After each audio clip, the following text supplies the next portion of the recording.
this journey in building prosperity, on this journey of building a stronger, better, more sustainable and resilient Guyana, in which every segment of our Guyanese population will rise and progress right here at home. We have made very clear that as a party, we want to incorporate as widely as possible all the views of every segment of our population. The religious community, women, youth, farmers, those of our fisherfolk, businesses, ordinary citizens, athletes, every single segment, those in the creative industry, every segment of the Guyanese population, we want to be part of this discourse, because this is the discourse that will finalize the plan that will position Guyana to be a leader globally in some very key areas. Next week, for example, we will be hosting the Global Biodiversity Alliance here in Guyana. We have already shown the world that we can provide the best leadership on forestry and environmental services. Today, Guyana is a reference point globally on forests and environmental services. We're the reference point on food security. We will be the reference point on biodiversity. What is important is that we want to be the reference point of a high quality life here in Guyana, in which our citizens will enjoy a quality of life that is second to none. So it is about building the framework.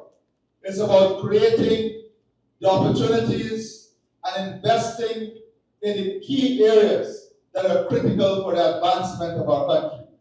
We will not spend much time today on our track record on everything we have done so far. I think in this room we have enough people who are capable of doing their analysis, enough people who are associated with the day-to-day development and movement of our country, and we don't need to go over that narrative with you. We want to spend as much time as possible today talking about the future, letting you understand what are the critical things we want us to pursue together as a people. And hearing from you also, what are your ideas, what are your additional thoughts, and even testing some of the ideas that we have here in the room. You're all aware that our development is crafted in a foundational document, which is the Low Carbon Development Strategy. The LCDS 2030 is not an environmental or climate strategy. It is a national development strategy that is being replicated around the world now.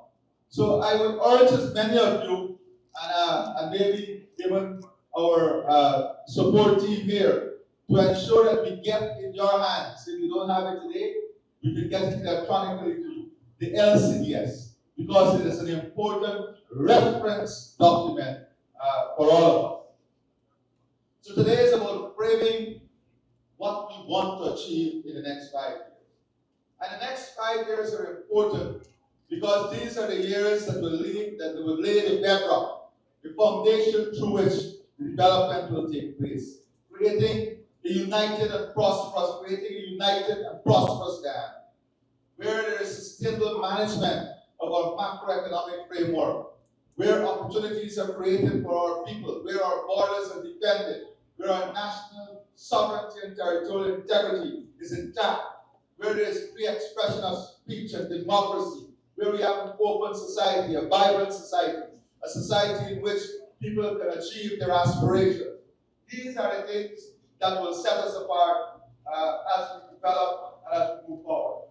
Today, I want to say to you that one of the important things is about building an inclusive Guyana. But an inclusive Guyana for us is not only about the inclusion of people.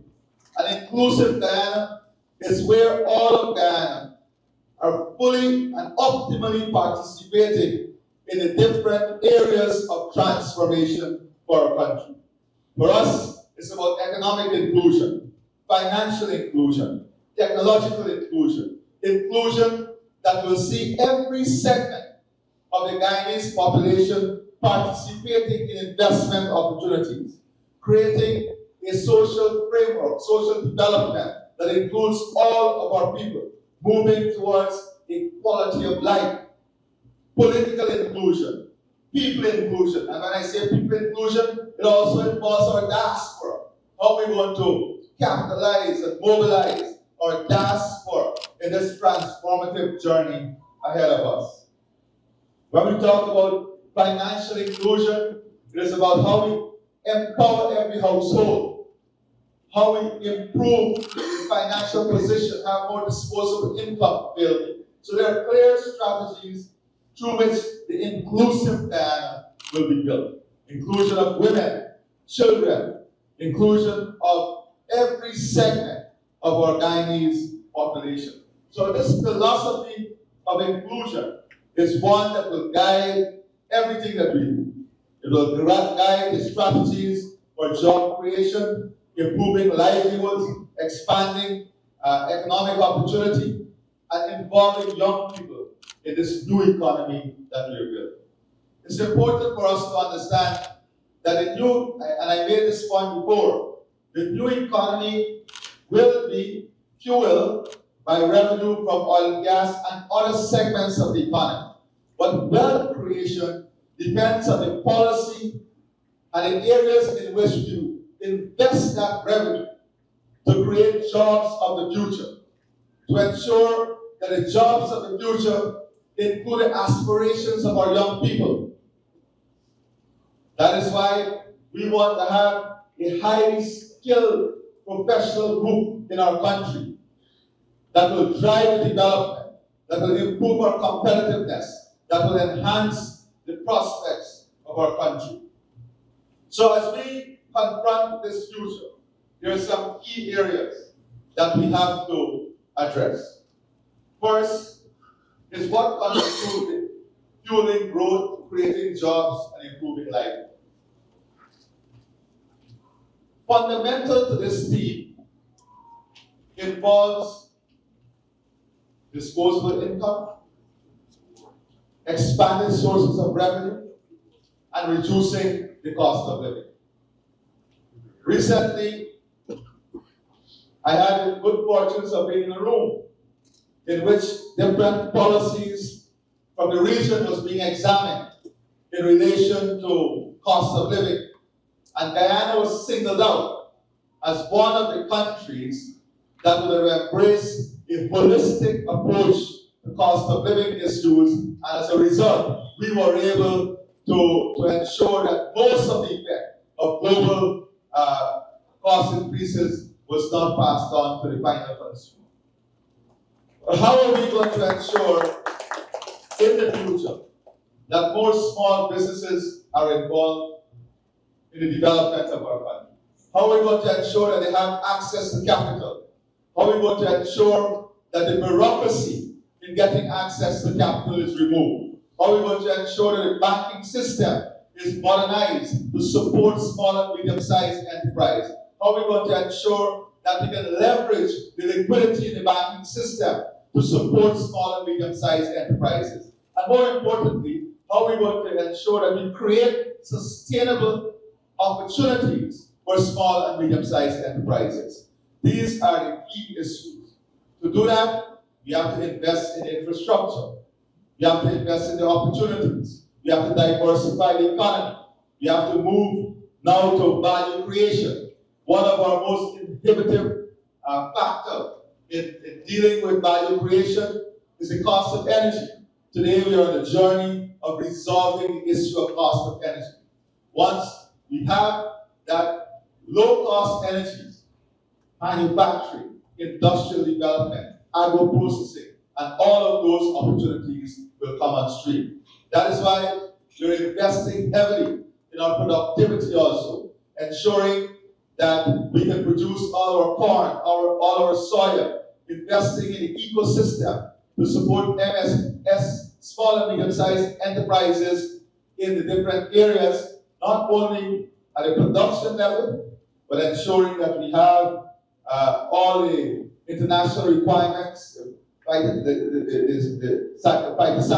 sanitary requirements, we have the market orientation, we have all the trade barriers removed, and that is where the hard work is.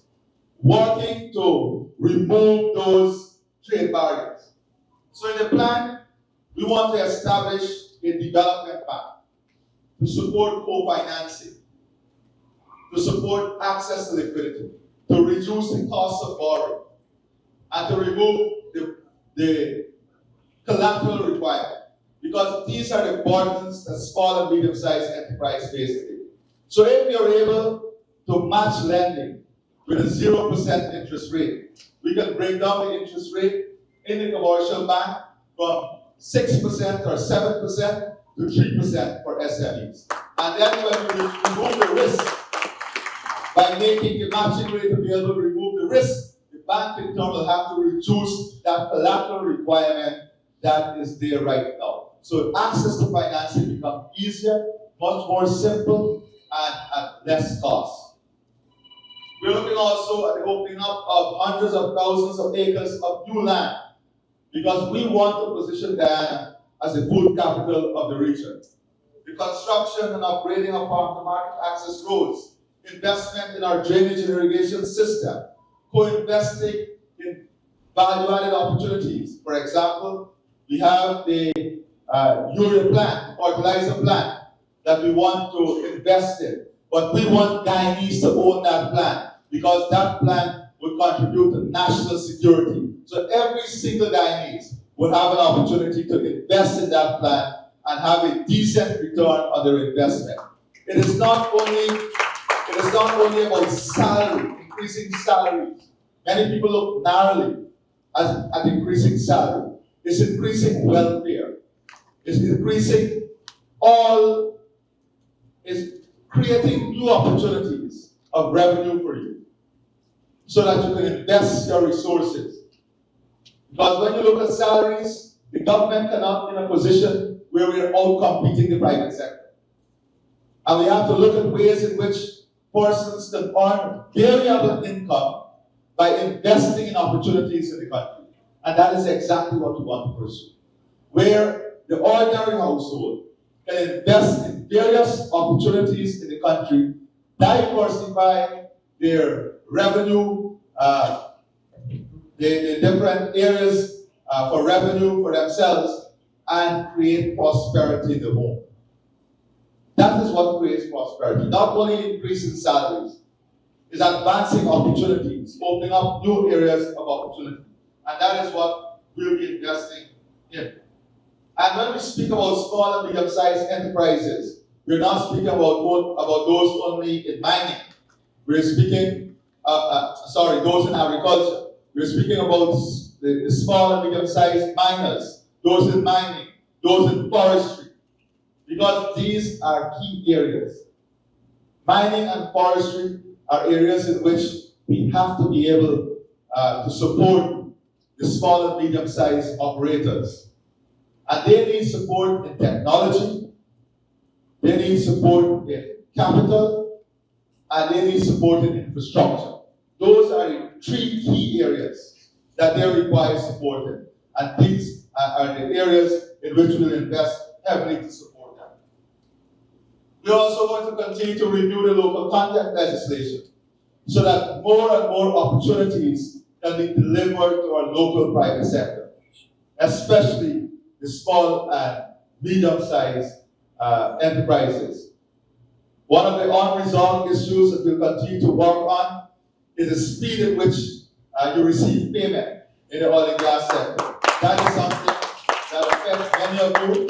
Your cash flow is seriously affected. You're working with the banking sector so that they can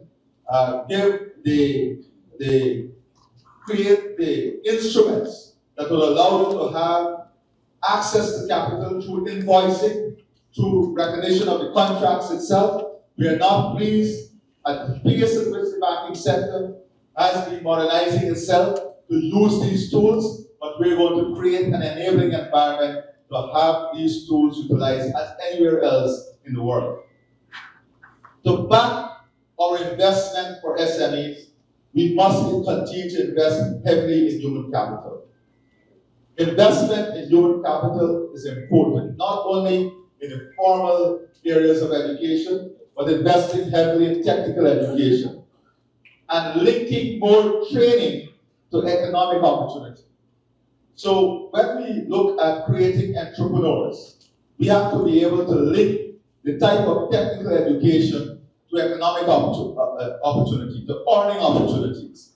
And we started that with the welding and fabrication program. We have to expand those programs. Look at the areas in the future that we want economic wealth to be created in, and then train the human capital to work in those areas. We also have to change mindset.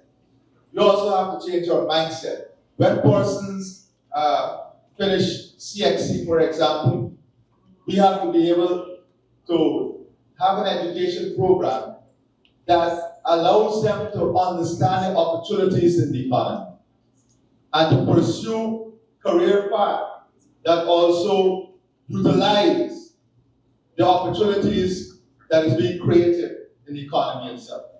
So we're going to continue to invest, of course, in this world-class education system. We've already removed corporate tax from all private education providers, but we're going to expand this scholarship program, and we're going to go to more areas of specialization. We are building nursing schools. We want to take medical university, make medical education more accessible in the different regions. These are things that we're going to invest in. Region 6, for example, we have a teaching hospital that will be constructed at New Amsterdam. We have the Guyana Digital School that is being created to have equal access and bridge the divide across our country. So our modern education system deals with accessibility, equity in terms of delivery, having 100% trained teachers, then moving to train graduate teachers, and of course, in each category of employment, there is added incentives. So our education system will see continued investment because we want them to be a hub of educational services so that we can earn revenue through that type of educational services. And one of the things that we have seen with the pre-university education now is that we have more than 20,000 applications, I was told, at the University of Guyana. So we're discussing at the moment how we use the same rates at the University of Guyana that we are financing in the private universities.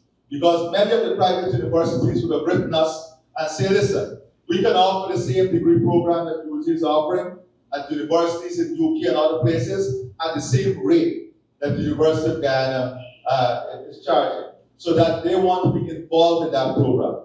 And because of the high demand that is coming in at the University of Guyana now, we will be consulting with those providers to see how we can include them in the pre-education program up to that value. Because today, more of our young people with opportunity in hand want to be doctors, pharmacists, medical technologists. So we don't want to deny them that opportunity. So we want to maximize all the available institutions and opportunities within our country. I know a lot of people are suffering from the hot room right now, but don't worry, we have to be resilient. Important also in the development of our countries, ensuring that we have a safe country, a secure country. We want to ensure that people can live in safety and feel secure in every single community. That is why we're going to be deploying technology at its maximum. Not only we're looking at e-ticketing and having digital security solutions across our country, but the e-ID card that we're creating will also enhance the investment that we're making in security. We want people to have a quality of life in which they're secure in their homes, they're secure on the streets. So we'll have a more agile security architecture, supported heavily by technology, so that we can remove human biases in the system. People can have faster access to justice, more equitable access to justice. These are things that are important to quality of life, and these are the things that we're going to invest in when it comes to quality of life. So, they creating a safe and secure country also requires us to have good infrastructure. We have just started a program of providing lighting on every street so that people can feel safe on the streets in the night. You started a program of cleaning up communities, and this is a big part of securing our communities, having clean communities, communities in which we can have our children and our family moving safely from a health perspective, from a hardcore security perspective, from a recreational perspective. All of this forms part of that safety net, that safe community and environment that we want to create. And the religious community must also play a key role in this. That is why we said that we're going to embrace a program in which we're going to leverage the power of our religious organizations, churches, mosques, temples within the community, financially supporting them so that they can be part of building our country from communities all the way up. So security is about promoting a citizen-friendly, community-oriented security apparatus. That is important for us, ensuring that it's a citizen-friendly. We're now on the verge of signing on to a new technology to support women who are affected by domestic violence and other forms of violence. What are we doing for them? There is now the digital button that we're investing in that is connected to a central database. And once we have persons who have made a report, we give them one such digital button. And with the press of a button, they will be able, the security forces and those persons who are in the central unit will be able to know that they're in danger, where they are, and send support and help for them. So it is similar to this is what the modern world is doing. So technology is going to be a major part of what we're doing. Affordable homes and stronger communities. We want to invest so that every single Guyanese family will not only own a house lot, but will be able to own their own homes. We have been able to reduce the cost of interest rate substantially. We now have a ceiling for New Building Society at $30 billion. We have tax incentive rebate that you get for investment in your homes. But we're going to continue to find new and innovative ways in which we can make it even easier for you to own your own homes with interest rate, tax incentives, financial incentives, subsidies. You already have the steel and cement subsidy. We are going to expand those existing framework because we want every single Guyanese family to own their own home in 5 years. We want those who have land to move from land ownership to home ownership because home ownership is part of family empowerment, community empowerment. It improves your net value. It gives you leverage to capital. You know, we're talking recently to some young professionals. They paid $22 million for their home right here in Providence. The bank is now valuing those homes at a minimum of $75 million. That is an investment of $22 million that gives you liquidity up to $75 million so you can reinvest in the opportunities that you are creating. That is how we create prosperity. That is how we create new forms of wealth. When we can give you the opportunity to increase your net value, your net asset worth, and then create the opportunities and the vehicle through which you can invest that improvement to get more income for yourself and expand your revenue base as a family. So affordable homes, stronger community is also about improvement in infrastructure within the community. We know that we have to resolve the small drainage problems in the community, the garbage problems within the community. These are things that we must fix, and fix now, in building a modern society, in building a society that gives you the quality of life that we want you to enjoy. Then we have also investment in infrastructure to unlock opportunities and improve welfare. What are we doing? We are looking to interconnect all the regions of our country, but whilst we interconnect the regions of our country, we are looking to open up new opportunities by creating access to new lands. Hundreds of thousands of acres of new lands will be created. We are looking at opening up opportunity for new areas for forestry, mining. These are things that are key and important. That is why we're already talking about linking Timeri to Sand Hill to Region 7, and then the Goshen Road coming up to the Del Conte route going all the way to Bartica. So you can be driving from Region 7, connected to Region 3, connected to Region 10, connected to Region 4, and then a new bridge across the Barbies River going all the way connected to Region 6, and then connecting all the way over the Carnegie River to Suriname. That is the infrastructure route. What we call it the new development link and development route that will open up markets, open up opportunities, because we are positioning Guyana to be an energy hub for the region. We have to create the logistics and transportation infrastructure to support the investments that we are making to make Guyana that central hub for the Caribbean and the rest of the region. So our infrastructure is not just about building out, it's about building out opportunities, creating growth, expanding the economy, and investing in the people and communities across our country. If we are going to just go through some of the transformative infrastructure, we already spoke about the arena, the indoor arena. This is important for our tourism product. It's important for all the hotels that we're building. We have to be in a position to welcome 3 million people through our economy by 2030 because of the services that we are building. To do that, we have to have world-class facility, a world-class arena, so we can host any international event, whether it's the MMA, whether it's boxing, whether it's international concerts, and we have to bring those things so that we create opportunities here in Guyana.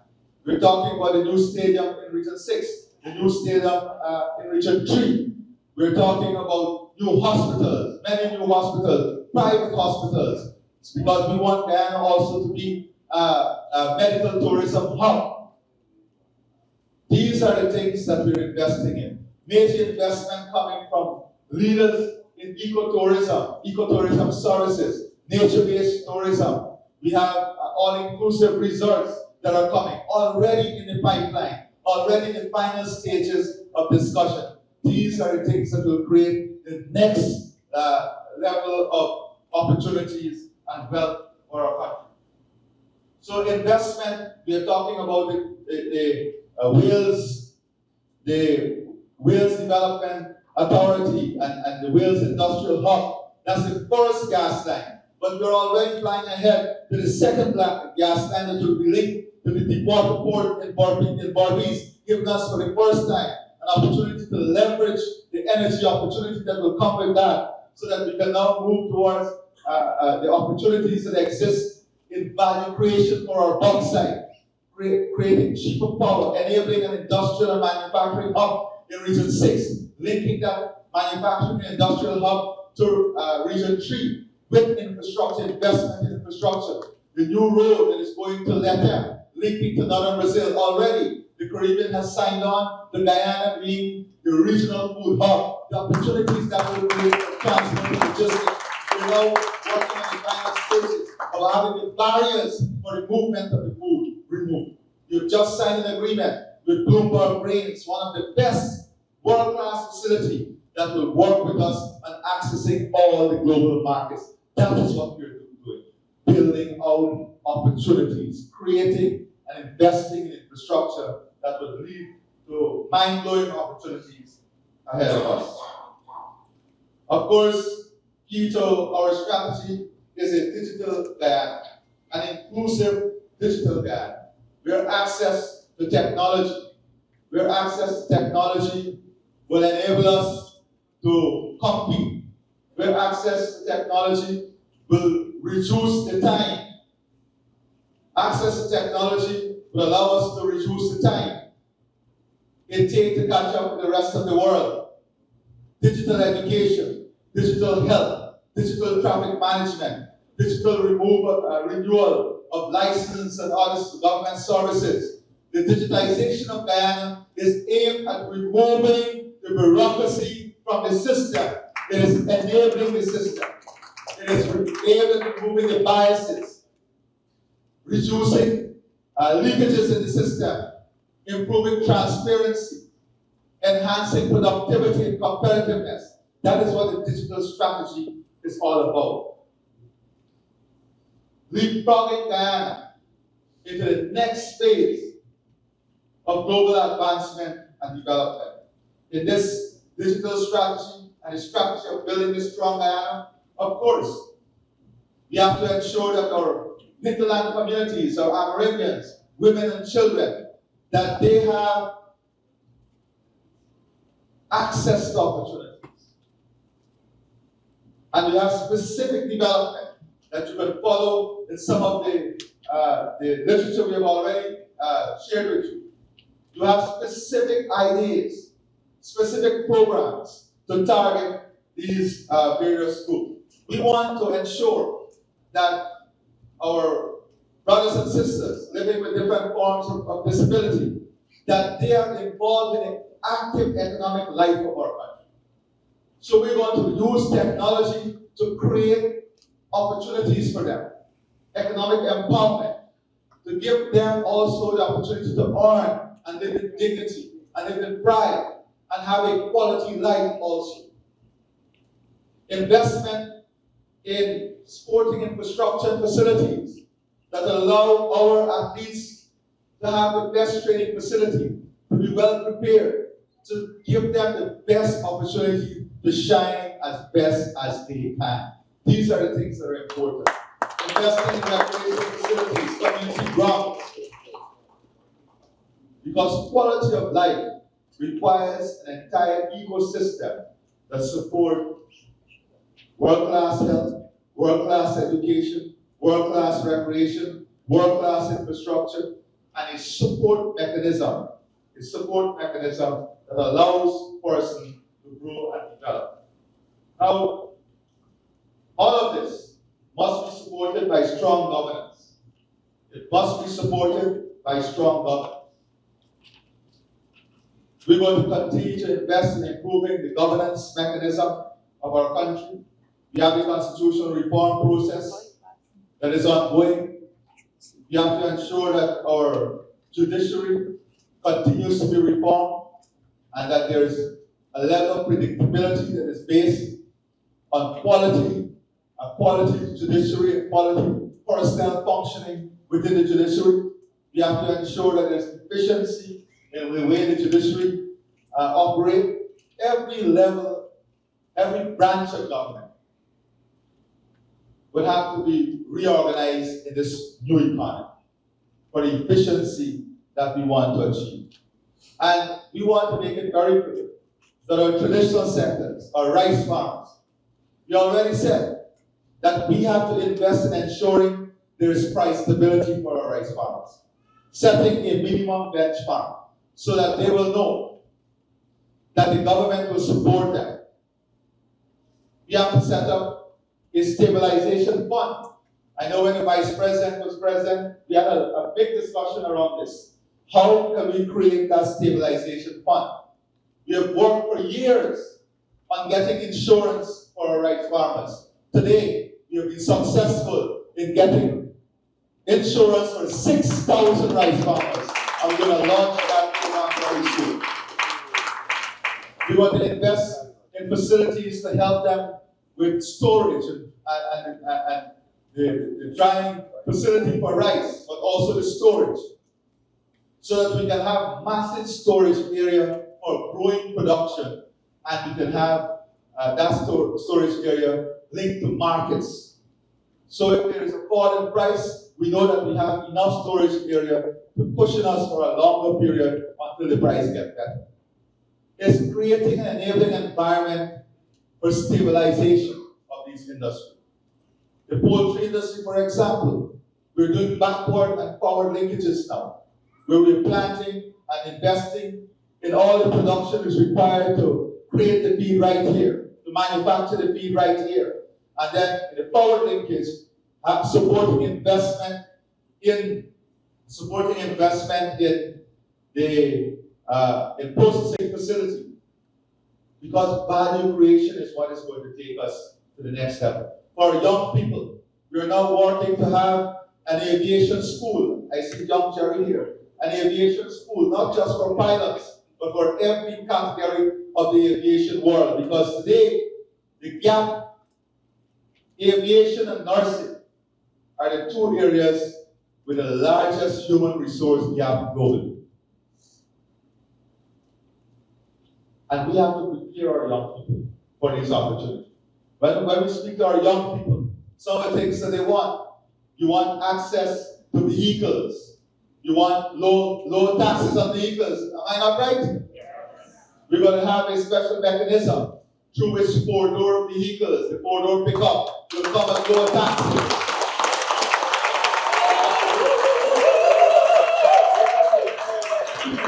It seems that that's the only thing that excites me. But when you look at taxation, I want you to know that we're going to pursue a taxation system that is going to lower the tax burden, improve tax compliance, and put more money back in your pockets. That is the strategy. But I want to make it clear, all of you will have to work with us. Because when we lower taxes, we have to ensure that tax compliance, the tax base, everyone pay their taxes. Because once this happens, more and more incentives can be given to the population. Including Lamborghini. Y'all don't worry about Lamborghini. Let me stick to the phone, we'll pick up. All right. So this is important because we want you to own more things. Let me make it very clear. God spoke about working class principles. Working class principles does not mean we don't support the business community. We have to support the business community because the business community must be able to grow. We want our businesses to become more wealthy. We want our farmers to become more wealthy. We want all of Guyana to become more wealthy. And we want to support, we want to create incentives. We want to pursue the policies that will generate more wealth. The country must not only grow, individuals, families, businesses, every single person must grow. That is what we invest in. So, as we pursue this future, as we pursue these strategies and these ideas, it is important that all of us understand our responsibility. And listen, this strategy also requires of us the new city to city, exciting projects ahead of us. But these strategies will also require from us a new way of thinking. We will have to change the way we approach different issues. We can have the best policies, but if we don't change our thinking, if we don't change our approach, then we will not be able to optimize the benefit of those strategies and policies. So, as we continue to work towards financial empowerment, financial literacy is important. And when we speak about financial empowerment, by the end of this year, we will complete the work on having the single payment platform ready for Guyana. And that is the same payment platform that the developing world and developed world is using. The payment platform would allow you to sit from your home, transfer your accounts between banks, between accounts, make payments. This is what is needed for us to improve our competitiveness. You don't have to stand in lines in the bank. The modern society is not about lines. It's about ease of access. It's about removing bureaucracy, comfort in doing business. And our local banking sector will have to get up to speed with these reforms that must take place and will take place in the immediate future. So, financial literacy, financial inclusion, capital market reforms, and innovative investment instruments are some of the things. You know, many of you, when I go through the suggestions that already came in, you're speaking about creating special bonds, development bonds, diaspora bonds. These are the things that we're going to pursue so that we can raise financing within our population and even in the diaspora itself and give them the opportunity to get the returns from those financing, those opportunities. The idea here is to give these large-scale national opportunity to Guyanese first, to give it to our population first. So the grants, the increase in salaries, increase in old age pension, increase in subsidies, improvement on taxes, those are things that will come naturally with the People's Progressive Party today. But we're talking about beyond that, the transformative agenda. What constitutes this transformative agenda? That is going to create sustainable, long-lasting wealth. By 2027, we will have two of the largest mining production operational here in Guyana. Outside oil and gas, we will have more FPSO coming on board. By 2027, two of the largest mines in South America will be operational here in Guyana. This is, right now, one who already started recruitment. They're looking for over 1,200 workers now, and they can't find those workers. And that's an issue. I know many of you have already raised. Where the workforce will come from? That is why we are in the final stages now of reviewing all of the migration documentation and labor laws that other countries would have utilized to come up with our own migration policy and strategy to support the development. The Attorney General Office, they have already drafted the framework for that new legislation because we need the people to push this development. But we are going to ensure one thing, we maximize what we have here. The creative industry. We want our artists to be performing all over the world. That is why we're going to invest in infrastructure to support them. Not only the studios, but grants so that they can enhance their own skill set. And how do you do this? You do this by creating infrastructure. If we can bring 5 or 6 international concerts here and ensure that they are given the opportunity to be showcased on those stages, it gives them presence. We're investing also in sports tourism. You have seen in just 2 years how the Global Super League is growing. This is a product that will be owned by Guyana. Just research what these tournaments are doing for other countries. And with the size of our diaspora, we have to leverage that diaspora power. Important to the development strategy. So as we pursue, you have some of the literature before you. I don't want to keep you much longer. I can go through with you a long list of infrastructure, hinterland roads, major investment in the hinterland for forestry sector or mining sector. But what you will see at the end of this 5 years is the infrastructure interlink and loop that we are creating to connect every single region of Guyana with the aim of opening up new opportunity, new lands, and expanding our economic prospects. That is what is right. That is what is right. Finally, I will say Also, to achieve these things, the structure of government, the structure of our government itself will have to change to reflect these priorities, to reflect these new areas of development. We have to look at efficiency and competitiveness in government. That is going to be a major aspect of our work, enhancing our implementation rate, looking at government efficiency and ways in which competitiveness is maintained within the economy. These are the investments that are critical.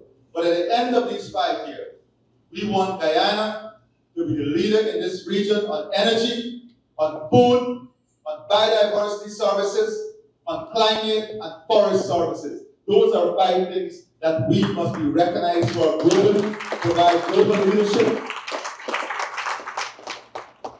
and the custodian of a think tank here.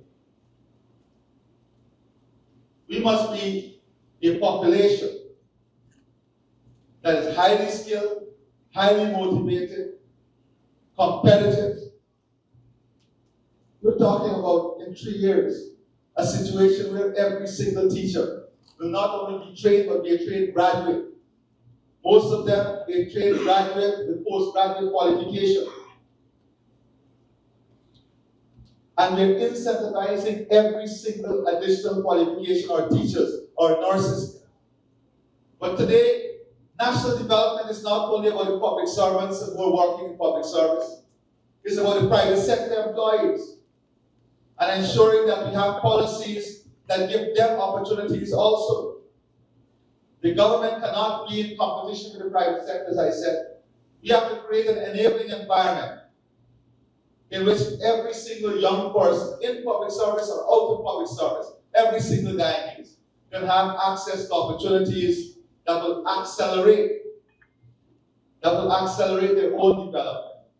So today, I want to stop here, and I want to say to all of you that we have an exciting future ahead of us.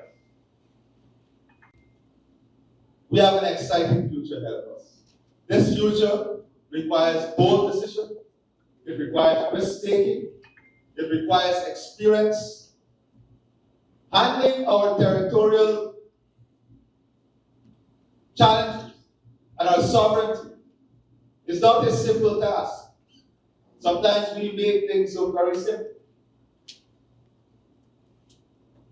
But it requires constant negotiations, constant relationship building.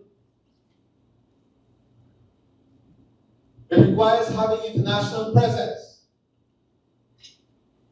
Today, every single state in the world is celebrating our stint at the United Nations Security Council.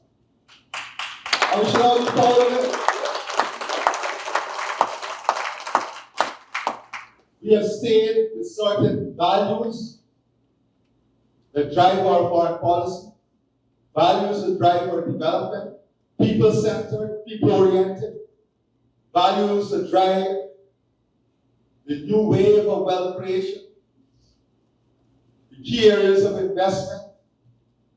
These are important because our economy must be one that is balanced. We're seeing around us countries that made the mistake of treating oil, of treating natural resources revenue as wealth. You see the around us, Trinidad and Tobago, Venezuela. Natural resources revenue is not wealth. It is revenue to be invested to create wealth. And that is what we're doing. That is what we're doing. So I want to stop here. I want to thank you very much for your time. And of course, the discourse will follow. And the Vice President and General Secretary will now address us and outline the course of action to follow. Thank you.